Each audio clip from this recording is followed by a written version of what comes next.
ಅನೇಕರ ಮಾರಣ ಹೋಮ ಆದಮೇಲೆ ಎಚ್ಚೆತ್ತು ಇವತ್ತಿನ ದಿವಸ ಒಂದು ಸಭೆಯನ್ನು ಕರೆದು ಮೈಕ್ರೋ ಫೈನಾನ್ಸ್ ವಿಚಾರದಲ್ಲಿ ಚರ್ಚೆ ಮಾಡಿದೆ. ಹೊಸ ಕಾನೂನುಗಳನ್ನು ತರ್ತಕ್ಕಂಥ, ಅವರನ್ನು ಹದ್ದುಬಸ್ತಿನಲ್ಲಿ ಇಡ್ತಕ್ಕಂಥ ಕೆಲಸವನ್ನು ಮಾಡ್ತೇವೆ ಅಂತ ಹೇಳಿಕೆ ಕೊಟ್ಟಿದೆ. ನಿನ್ನೆವರೆಗೆ ಇಡೀ ರಾಜ್ಯದಲ್ಲಿ ಹೋರಾಟಗಳು ನಡೀತಿದ್ವು. ಅನೇಕ ಮುಖಂಡರುಗಳು ಇದರ ಬಗ್ಗೆ ಗಮನ ಸೆಳೆದರೂ ಕೂಡ ಸರ್ಕಾರ ಯಾವುದೇ ರೀತಿಯ ಕ್ರಮಗಳನ್ನು ಕೈಗೊಳ್ಳುವಲ್ಲಿ ವಿಫಲವಾಗಿತ್ತು. ಆದರೆ ಕೊನೆಗೂ ಕೂಡ ಇವತ್ತು ಒಂದು ತೀರ್ಮಾನಕ್ಕೆ ಬಂದಿದೆ. ಇದಕ್ಕೆ ಪರಿಹಾರಗಳನ್ನು ಹುಡುಕ್ತಕ್ಕಂಥ ಕೆಲಸವನ್ನು ಮಾಡ್ತೇವೆ, ಹೊಸ ಕಾನೂನುಗಳನ್ನು ತರ್ತೇವೆ. ಆ ಚೌಕಟ್ಟಿನಲ್ಲಿ ಯಾರೇ ತೊಂದರೆ ಕೊಟ್ಟರೆ, ಫೈನಾನ್ಸ್ ವಸೂಲಿಗೆ ಗೂಂಡಾಗಳನ್ನು ಕಳಿಸಿದರೆ ಅವರನ್ನು ಅರೆಸ್ಟ್ ಮಾಡ್ತೇವೆ ಅಂತಕ್ಕಂಥ ಮಾತನ್ನು ಹೇಳಿದ್ದಾರೆ. ಕೊನೆಗೆ ಕೊನೆಯ ಪಕ್ಷ ಒಂದು ಸಾರಿ ಅದನ್ನು ನಾನು ಸ್ವಾಗತಿಸಬೇಕಾಗತ್ತೆ, ಜನರ ಹಿತದೃಷ್ಟಿಯಿಂದ, ಈ ಕಾಂಗ್ರೆಸ್ ಸರ್ಕಾರದ ಹಿತದೃಷ್ಟಿಯಿಂದ ಅಲ್ಲ. ಯಾಕೆಂತಂದರೆ ಇದು ದಂಧೆ. ಈ ದಂಧೆಗೆ ಸಂಪೂರ್ಣ ಸರ್ಕಾರದ ಕುಮ್ಮಕ್ಕು ಇದೆ. ಇಲ್ಲದೇ ಇದ್ದರೆ ಇದು ಇಲ್ಲಿವರೆಗೂ ಮುಂದುವರೆದು ಬರಲಿಕ್ಕೆ ಸಾಧ್ಯ ಇರಲಿಲ್ಲ. ಪೊಲೀಸ್ನವರು ಇಂಥ ದಂಧೆ ಅವ್ರಿಗೆ ಬೇಕಾಗಿದೆ. ಎರಡೂ ಕಡೆಯಿಂದ ವಸೂಲಿ ಮಾಡಲಿಕ್ಕೆ ಪೊಲೀಸ್ನವರಿಗೆ ಇದು ದಂಧೆ ಆಗಿತ್ತು. ಈಗ ಅದಕ್ಕೆ ಕಡಿವಾಣ ಹಾಕಿದ್ರೆ ಜನರಿಗೆ ಒಳ್ಳೆಯದಾಗತ್ತೆ. ಆದ್ದರಿಂದಲೇ ನಾವು ಇಷ್ಟು ದಿವಸಗಳ ಕಾಲ ಇದನ್ನು ಗಮನ ಸೆಳೆಯುವ ಕೆಲಸವನ್ನು, ಹೋರಾಟ ಮಾಡ್ತಕ್ಕಂಥ ಕೆಲಸವನ್ನು ಮಾಡಿದ್ವಿ. ಸದ್ಯಕ್ಕೆ ಇವತ್ತು ಶಮನ ಮಾಡುವ ರೀತಿಯ ಮಾತುಗಳನ್ನು ಸರ್ಕಾರ ಆಡಿದೆ. ಅದು ಕಾರ್ಯರೂಪಕ್ಕೆ ಬರ್ತದ ಅಥವಾ ಅದು ಬರೀ ಪೇಪರ್ನಲ್ಲೇ ಉಳೀತದ ಅಂತಕ್ಕಂಥದ್ದನ್ನು ನೋಡಬೇಕು. ಆದರೂ ಕೂಡ ಜನರ ದೃಷ್ಟಿಯಿಂದ ಇದನ್ನು ನಾನು ಸ್ವಾಗತ ಮಾಡ್ತೇನೆ. ಆದರೆ ಮತ್ತೊಂದು ವಿಚಾರ, ಮೈಕ್ರೋ ಫೈನಾನ್ಸ್ನಲ್ಲಿ ಏನೆಲ್ಲ ಅನಾಹುತ ಆಗ್ತಿದೆಯೋ ಅದಕ್ಕಿಂತ 10ರಷ್ಟು ಅನಾಹುತ ಆಗ್ತಾ ಇರತಕ್ಕಂಥದ್ದು ಆನ್ಲೈನ್ ಗೇಮಿಂಗ್. ನಿನ್ನೆ ಕೂಡ ನಾನು ಹೇಳಿದ್ದೇನೆ, ಸರ್ಕಾರ ಈಗಲೂ ಎಚ್ಚೆತ್ತುಕೊಂಡಿಲ್ಲ. ನಾನು ಆಪಾದನೆ ಮಾಡ್ತೇನೆ, ಸರ್ಕಾರದಲ್ಲಿರ್ತಕ್ಕಂಥ ಕೆಲವು ಮಂತ್ರಿಗಳು, ಶಾಸಕರು ಈ ಆನ್ಲೈನ್ ಗೇಮಿಂಗ್ ಕಂಪ್ನಿಗಳನ್ನು ಮಾಡಿಕೊಂಡು ಜನರಿಂದ ಸುಲಿಗೆ ಮಾಡ್ತಕ್ಕಂಥ ಕೆಲಸವನ್ನು ಮಾಡ್ತಿದ್ದಾರೆ ಅಂತೇಳಿ ನಮಗೆ ವರದಿಗಳು ಬಂದಿದೆ. ಮಾನ್ಯ ಮುಖ್ಯಮಂತ್ರಿಗಳಲ್ಲಿ ನಾನು ಮನವಿ ಮಾಡ್ತೇನೆ, ಇವತ್ತು ಅನೇಕ ಯುವಕರು ಇವತ್ತು ಬೀದಿ ಪಾಲಾಗ್ತಿದ್ದಾರೆ. ಕೆಲಸದಲ್ಲಿದ್ದವರು ಕೂಡ ಇದರಲ್ಲಿ ಏನೋ ಸುಲಭ ಹಣ ಬರ್ತದಂತೇಳಿ, ನೀವು ನೋಡಿ ಸೋಷಿಯಲ್ ಮೀಡಿಯಾ ನೀವು ಆನ್ ಮಾಡಿದ ತಕ್ಷಣ ರೆಮ್ಮಿ ಆಡ್ರಿ, ಈಗಲೇ ಡೌನ್ಲೋಡ್ ಮಾಡಿರಿ, ಇದರಲ್ಲಿ ಗೆಲ್ಲಬಹುದು, ಏನು ಅಟ್ರ್ಯಾಕ್ಟ್ ಮಾಡಿ ಮಾಡಿ ಮಾಡಿ ಎಲ್ಲ ಹುಡುಗರನ್ನು ಬೇರೆ ಬೇರೆ ಕ್ರಿಕೆಟ್ ಆಡಿಸೋದು, ಇಸ್ಪೇಟ್ ಆಡಿಸೋದು, ಇಂಥ ಗೇಮ್ ಎಲ್ಲ ಬಂದುಬಿಟ್ಟಿವೆ. ಬಂದು ಇವತ್ತು ಜನರನ್ನು ಪ್ರಾಣ ಹಿಂಡತಕ್ಕಂಥ ಕೆಲಸವನ್ನು ಮಾಡ್ತಿದ್ದಾರೆ. ಎಷ್ಟೋ ಜನರು ನಾನು ಕೇಳ್ಪಟ್ಟಿದ್ದೇನೆ, ಗೇಮಲ್ಲಿ ಸೋತ್ಬಿಟ್ಟ ಮೇಲೆ ಕಳ್ಳತನ ಮಾಡಿ ಆ ದುಡ್ಡು ಕಟ್ತಾರೆ. ಇವತ್ತು ದರೋಡೆಗಳು, ಕಳ್ಳತನಗಳು ಯಾಕಾಗ್ತಿದೆ? ಇದೇ ಕಾರಣಕ್ಕೆ ಮೂಲಕ್ಕೆ ಹೋಗಿ ಸರ್ಕಾರ ಇದನ್ನು ಗಮನಿಸೋದ್ರ ಬದಲು ಎಲ್ಲಿ ಏನಾಯಿತು ಅಂತ ಅಲ್ಲೇ ಹುಡುಕಿದ್ರೆ ಆಗೋದಿಲ್ಲ. ಅದರ ಮೂಲಕ್ಕೆ ಹೋಗಬೇಕು, ಇದರ ಬೇರುಗಳೆಲ್ಲಿದೆ ಅನ್ನೋದನ್ನು ಹುಡುಕಬೇಕು. ಇವತ್ತು ದರೋಡೆ ಆಗ್ತಿರ್ತಕ್ಕಂಥದ್ದು, ಸರಗಳತನ ಆಗ್ತಿರ್ತಕ್ಕಂಥದ್ದು, ಇವೆಲ್ಲವೂ ಕೂಡ ಈ ಆನ್ಲೈನ್ ಗೇಮನ ಕಾರಣ.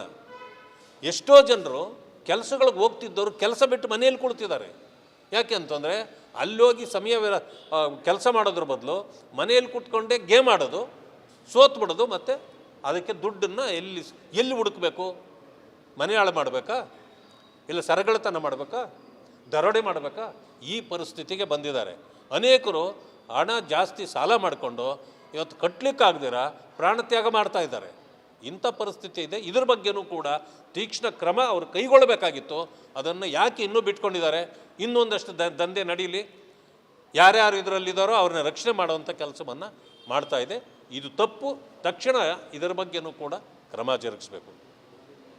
ಅದಾದ ನಂತರ ಈ ಹಗೆತನದ ರಾಜಕಾರಣವನ್ನು ಮತ್ತೆ ಕಾಂಗ್ರೆಸ್ ನಾಯಕರು ಪ್ರಾರಂಭ ಮಾಡಿದ್ದಾರೆ. ಇವತ್ತು ನೋಡಿ, ಕೋರ್ಟ್ನಲ್ಲಿ ಕೇಸಿದೆ. ಮಹಾರಾಜ್ ಯದುವೀರ್ರವರು ಭಾರತೀಯ ಜನತಾ ಪಕ್ಷದ ಸಂಸದರಾಗಿದ್ದಾರೆ. ಅವರು ಭಾರತೀಯ ಜನತಾ ಪಕ್ಷದ ಸಂಸದರಾಗಿರೋ ಕಾರಣದಿಂದ ಅವರ ಆಸ್ತಿಗಳನ್ನು ಮೇಲೆ ಕಣ್ಣು ಕಾಂಗ್ರೆಸ್ ಸರ್ಕಾರಕ್ಕೆ ಬಿದ್ದಿದೆ. ಒಂದು ಕಡೆ ಚಾಮುಂಡೇಶ್ವರಿ ಬೆಟ್ಟಕ್ಕೆ ಕಣ್ಣು ಹಾಕಿಬಿಟ್ಟಿದ್ದಾರೆ, ಅಲ್ಲಿನ ಆಸ್ತಿಗಳ ಮೇಲೆ ಕಣ್ಣು ಹಾಕಿದ್ದಾರೆ. ಬೆಂಗಳೂರಿನಲ್ಲಿರ್ತಕ್ಕಂಥ ಅರಮನೆ ಮೇಲೂ ಕಣ್ಣು ಹಾಕಿದ್ದಾರೆ. ಬಹುಶಃ ಒಂದು ಸಮಯ ಅವರೇನಾದರೂ ಕಾಂಗ್ರೆಸ್ನ MP ಆಗಿದ್ದಿದ್ರೆ, ಅಲ್ಲಿಂದ ನಿಂತು ಗೆದ್ದಿದ್ದಿದ್ರೆ ಇವತ್ತು ಅವರ ಆಸ್ತಿಗಳ ಮೇಲೆ ಕಣ್ಣು ಹಾಕ್ತಿರಲಿಲ್ಲ. ಇದು ಹಗೆತನದ ರಾಜಕಾರಣ ಅಲ್ವಾ? ಇದಕ್ಕೆ ಸುಗ್ರೀವಾಜ್ಞೆ ಬೇಕಾಗಿತ್ತ ನಿಮಗೆ? ಕೋರ್ಟಲ್ಲಿ ಹೋಗಿ ಕೇಸ್ ಹಾಕಿದೆಯಲ್ಲ, ಕೋರ್ಟಲ್ಲಿ ವಾದ ಮಂಡಿಸ್ರಿ. ಇವತ್ತಿನ ದಿವಸ ಆ ಜಾಗದಲ್ಲಿ ಎಷ್ಟಿದೆ? 1 ಲಕ್ಷ ರೂಪಾಯಿ ಇದೆ ಒಂದು ಅಡಿ ಜಾಗಕ್ಕೆ. ಸದಾಶಿವನಗರ ಭಾಗದಲ್ಲಿ 1 ಲಕ್ಷ ರೂಪಾಯಿ ಇರ್ಬೋದು ಒಂದು ಅಡಿ ಜಾಗಕ್ಕೆ. ಇಂಥ ಪರಿಸ್ಥಿತಿಯಲ್ಲಿ ನೀವು ಆ ಜಾಗಕ್ಕೆ 11 ಕೋಟಿಗೆ ನಾವು ಇದಾಗಿತ್ತು. ಯಾರ ಆಸ್ತಿಗೆ ಏನು ಇದಾಗ್ತಾ ಇದ್ದೀರಿ ನೀವು, ಕಣ್ಣಾಗ್ತಾ ಇದ್ದೀರಿ? ಅದು ಅವರ ವಿಷಯ ಉಂಟು, ಸರ್ಕಾರದ ವಿಷಯ ಉಂಟು, ಅದು ಬೇರೆ ಪ್ರಶ್ನೆ. ಆದರೆ ಇದು ಹಗೆತನದ ಪರಮಾವಧಿಯ ರಾಜಕಾರಣ. ಇದು ಯಾರು ಭಾರತೀಯ ಜನತಾ ಪಕ್ಷದ ಮುಖಂಡರುಗಳಿದ್ದಾರೆ ಅವರ ಮೇಲೆ ಈ ರೀತಿ ಟಾರ್ಗೆಟ್ ಮಾಡ್ತಕ್ಕಂಥ ರಾಜಕಾರಣವನ್ನು ಈ ಸರ್ಕಾರ ಮಾಡ್ತಿದೆ. ಇಂಥದ್ದನ್ನು ಮೊದಲು ಕೈಬಿಡಿ. ಇದಕ್ಕೆ ಸುಗ್ರೀವಾಜ್ಞೆ ಎಲ್ಲ ಮಾಡಬೇಕಾಗಿದ್ದು. ಯಾವತ್ತೋ ಜಾಗ ಕೊಟ್ಟಿದ್ದಾರೆ, ಅದಕ್ಕೆ ಏನು ಪರಿಹಾರ ಕೊಡಬೇಕು? ರಸ್ತೆ ಮಾಡಬೇಕಾಗಿದೆ. ನೀವು, ನಾನು ಬೇಡ ಅಂತ ಹೇಳೋದಿಲ್ಲ ನಾವ್ಯಾರು. ಆ ರಸ್ತೆಗೆ ಅವ್ರು ಕೊಟ್ಟಿರ್ತಕ್ಕಂಥ ಜಾಗಕ್ಕೆ ಪರಿಹಾರ ಘೋಷಣೆ ಮಾಡಿ ಮೊದಲು, ಅದಾದಮೇಲೆ ನೀವು ಮಾಡಿ. ಎಲ್ಲದಕ್ಕೂ ಪರಿಹಾರ ಕೊಡಲಿಕ್ಕಾಗತ್ತೆ, ಅದಕ್ಕೆ ಕೊಡಲಿಕ್ಕಾಗೋದಿಲ್ಲ. ಬಟ್ ಇದ್ರ ಗೊತ್ತಾಗುತ್ತೆ ಹಗೆತನದ ರಾಜಕಾರಣ ಅಂತಕ್ಕಂಥ ಮಾತು.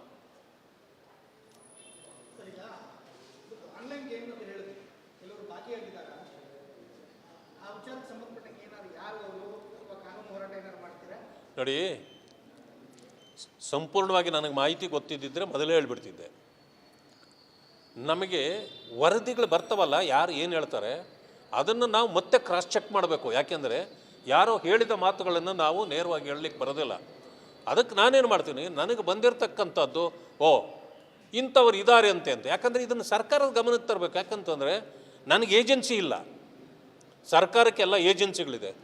ಅವರು ಎಲ್ಲವನ್ನೂ ಪರಿಶೀಲನೆ ಮಾಡಿ ಕಂಡುಹಿಡಿಬೋದು, ನನಗಿಲ್ಲ. ಅದಕ್ಕೆ ನಾನೇನು ಮಾಡ್ತೀನಿ, ಮುಗುಮ್ಮಾಗಿ ಈ ರೀತಿ ಒಂದು ಮಾತನ್ನು ಸರ್ಕಾರಕ್ಕೆ ನನ್ನ ಗಮನಕ್ಕೆ ತಂದರೆ ಅಟ್ಲೀಸ್ಟ್ ಅವ್ರಿಗೆ ಎಚ್ಚರಿಕೆ, ಅದನ್ನು ಹುಡುಕ್ತಾರೆ ಅಂತ. ನಾವು ಹುಡುಕ್ತೀವಿ ಅದೇ ಸಂದರ್ಭದಲ್ಲಿ. ಆಮೇಲೆ ಜನ ಹೇಳೋರು ಯಾರೂ ಸುಳ್ಳು ಹೇಳೋದಿಲ್ಲ, ಎಲ್ಲೋ ಅವರಿಗೆ ಗೊತ್ತಿರೋದನ್ನು ನಮಗೆ ಹೇಳ್ತಾರೆ, ನಾವು ಅದನ್ನು ಹುಡುಕ್ತೇವೆ. ನಮಗಿಂತ ಹೆಚ್ಚು ಸರ್ಕಾರ ಮಾಡ್ಬೋದು. ಅದಕ್ಕೆ ನಾನು ಹೇಳಿದ್ದೇನೆ, ಅದು ನಿಜಾನೂ ಕೂಡ ಇದೆ, ಅದು ಬರ್ತದೆ ಮುಂದೆ.